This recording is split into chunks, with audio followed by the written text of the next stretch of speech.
The 6 young lives lost 2 years ago after a deadly school bus crash in Chattanooga. Tonight, hear from one young boy who suffered permanent brain damage after this collision. He spent the day today thanking doctors for saving his life. Brittany Martin joins us now to share Isaiah's story. Brittany.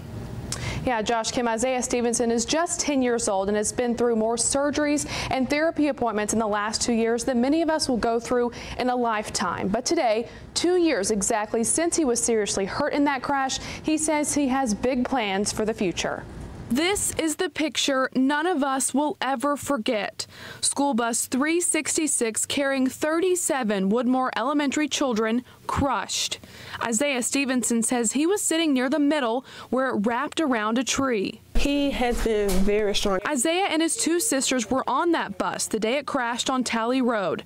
Their mother, Talisa, remembers that day at the scene as chaos. The bus being turned over on the side, the families crying, the children scarred and bloody, and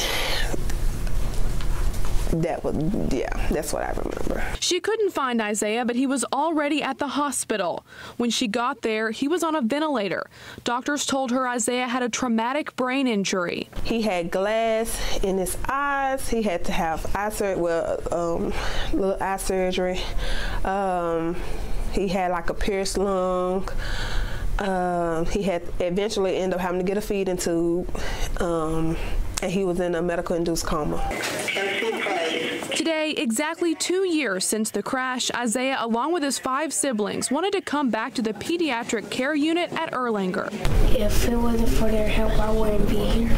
His twin sister, Alana, thankful those doctors and nurses let her keep her best friend. The kindness of your heart that you had to take out of your time to help us.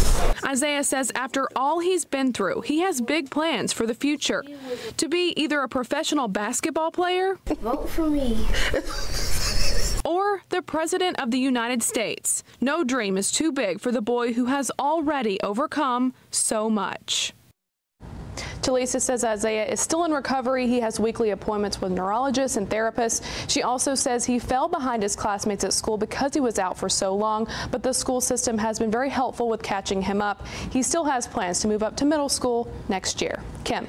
Isaiah, thank you. Brittany, thank you. Isaiah wants to be president of the United States. Gotta love it. As for the bus driver in that crash, a jury convicted Jonathan Walker on 6 counts of criminally negligent homicide back in March. He's also facing rape charges in Nashville. Many people on the road right now ahead of